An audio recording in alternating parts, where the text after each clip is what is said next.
Welcome to the Bill Kelly Podcast, critical discussions in critical times. Here's your host, Bill Kelly.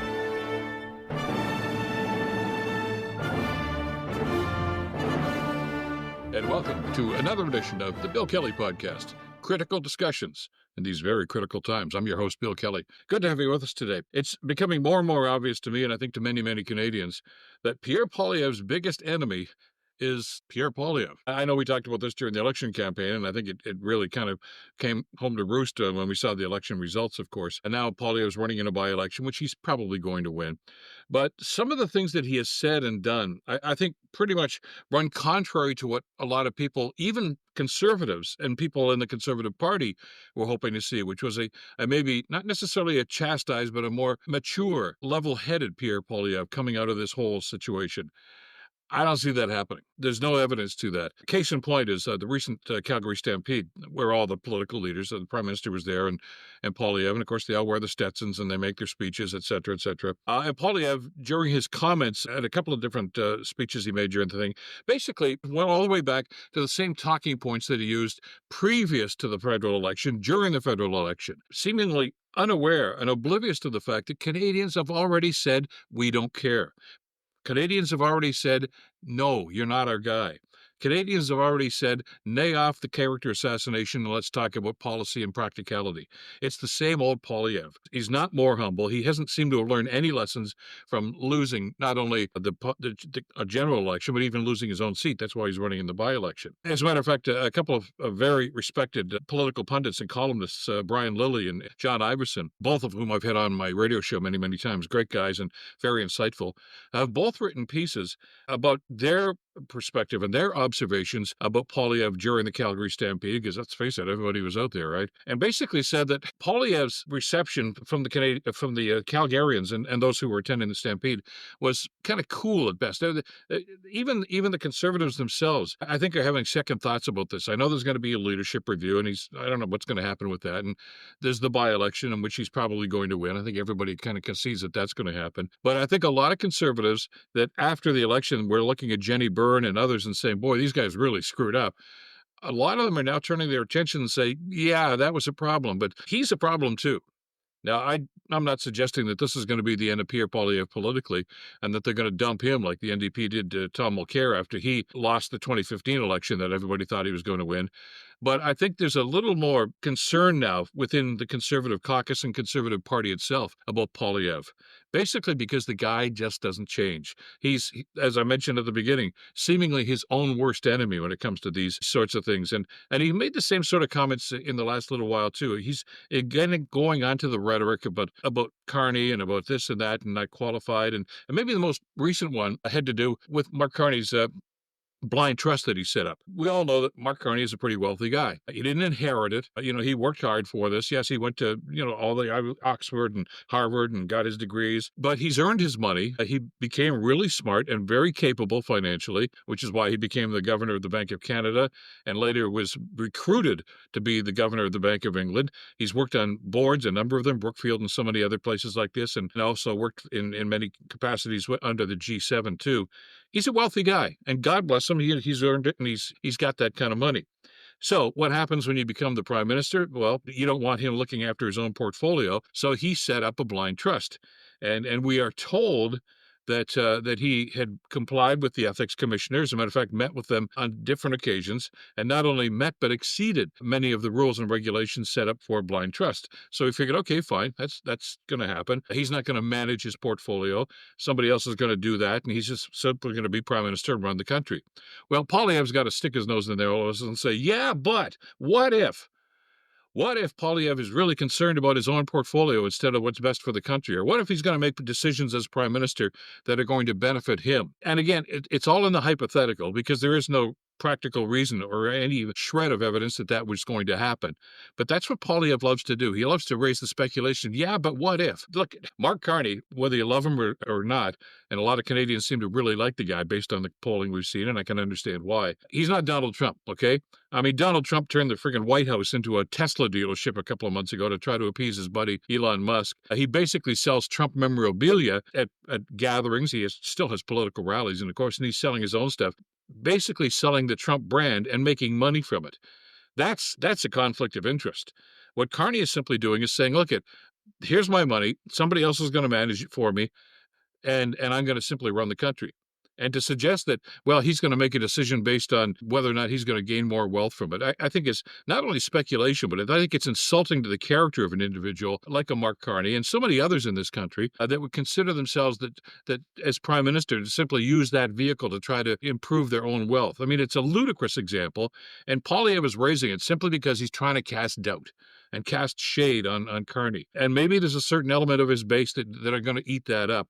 But I think most Canadians are simply shaking their heads and saying, but, Poilievre, get off it, would you please? Really, let's get on with running the country and doing the sorts of things that we elect our leaders to do. I think, inevitable that Poilievre is going to be back in the House of Commons. He's going to win the by-election, and he'll be back there. And, of course, back in question period, et cetera, et cetera. But is he going to be the sort of person who's going to put Canada first? Or is it simply going to be, well, I want to further my own political career, and if it means doing something to try to discredit Mark Carney as an individual and to question his ethics, then maybe I can score political points. It's a rather petulant and quite frankly, I think bothersome attitude, but it's the attitude he's always had. He's always been this guy who, from the time he was a backbencher under the Harper government to finally, he got a job as a cabinet minister, and when all the A people had left the cabinet and gone on to other things. So, somebody had to fill the seat, I suppose, so it was Poilievre. But I think the mindset of most Canadians has turned out to be not the sort of guy that we'd like to see as the leader of this country. And I think Canadians spoke loud and clearly about that in the last federal election. But Poilievre can't let it go. He's still going to start shooting at Carney, not about policy, because a lot of the stuff that Carney is talking about are things that the Conservatives talked about in the election. Not because he's copying the Conservatives, as some of the pundits or Poilievre would have you believe, but because of the sorts of things that Carney believes in. Study the guy. These things that Carney is talking about doing right now are the things that he has always wanted to do. They're the things that other Liberals have done in the past. That Paul Martin and Jean Chrétien and others who have led this country to financial wealth and stability have followed policies very similar to what Mark Carney is talking about right now. The problem we have with there's a whole generation, I guess, of Canadians right now that are colored by the last 10 years of Justin Trudeau's government and thinking, well, that's how Liberals act. Well, I'll give you a historical reference to that. No, they don't. Trudeau was an anomaly. Took the party way too far to the left. Even Liberals would tell you that, and didn't seem to have any sense of fiscal responsibility or economic development that is so necessary for Canada's wealth and for Canada's ongoing growth in economic and, of course, social aspects. And Carney is that guy, and Canadians, I think, have accepted that. So for Poilievre to simply be gearing his energies towards still trying to shoot holes in that argument, that Carney may be below that ethical standard that's needed for a prime minister, is ludicrous, frankly, and without merit. And at the same time, I think it really begs the question, is that all you got? I know you're the opposition leader, but at the same time, are you going to start acting like a responsible politician and a mature politician and addressing the issues? As the Prime Minister has talked to us about, and I think most Canadians concur with, we are in a crisis situation. We're dealing with a crazy man in the White House who changes his mind whimsically from day to day, sometimes hour to hour, about tariffs and other things, defense spending and pulling out of NATO and the G7 and the sorts of things he wants to do against Canada and many other nations for that matter too. We need some cohesive leadership here. And yeah, you may be on the other side of the aisle from the people that are governing right now, but you're a Canadian first. But if you're a conservative politician first and a Canadian second, then you shouldn't be in Parliament. Nobody should be. It's about time that we started pulling together. Poilievre just doesn't seem to get that. Never has really embraced that message. That sometimes you got to put your differences aside. Even Churchill, back in World War II, the 1940s, 1939 to 40, when he became prime minister, his cabinet was made up of people from other political parties because he wanted a coalition of Brits to try to battle what was going on economically, but also obviously militarily. I know, I'm reading some of his memoirs about this. Yeah, he had some second thoughts about that. Thought, boy, these guys are a bunch of idiots. But he tried. It was the right thing to do. Now, I'm not suggesting Carney has to do that, but what I mean is there has to be an effort on both sides of the House to try to get this working. And we saw that recently, just before Parliament broke up for the summer with the passing of Bill C-5. Andrew Scheer, who's the House leader in the absence of Poilievre, voted for that, got his party to vote for it. And I think you may all remember that classic picture just at the end of that session where Carney actually walked across the aisle, shook hands with Andrew Scheer and said, "Thank you for getting this done," because it was in the best interests of Canada. Poilievre doesn't seem to get that. He doesn't seem to understand that sometimes you have to set partisan politics aside.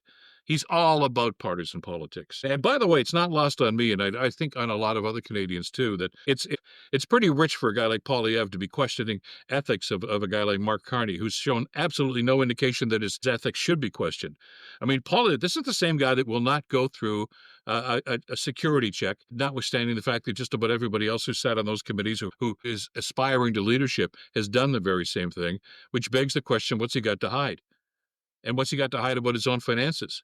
I mean, we've seen the stories, and we talked about this during the election campaign. There are some stories that indicate that Poilievre's wealth is over $25 million. Some people deny that. Others are suggesting, yeah, there's some merit to that. I don't know which one's true. I find it rather amazing that a guy who's only been an MP all his life, since just a kid, is all of a sudden worth over $25 million. Maybe it isn't. Maybe it's 10 million. Maybe it's 5 million. I don't know. But he's got a lot of money, too. And I don't hear him disclosing or sending things into a trust either.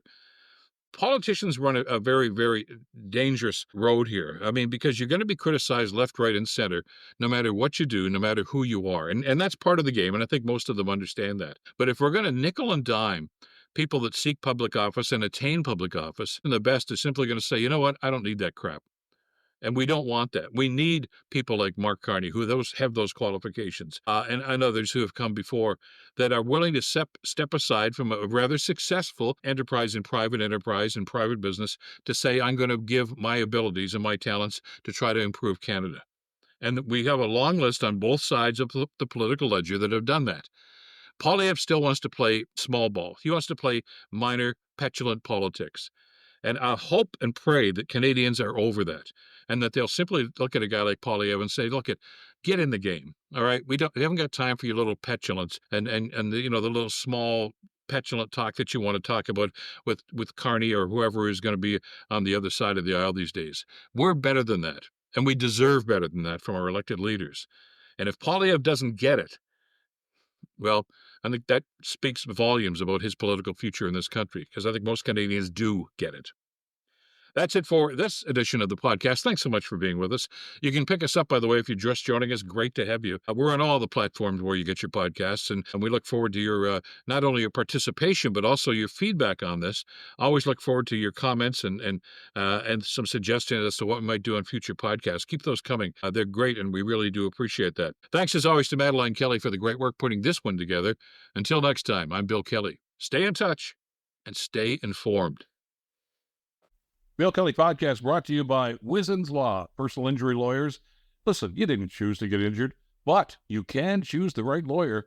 Wizen's Law, 905-522-1102 or wizenslaw.com.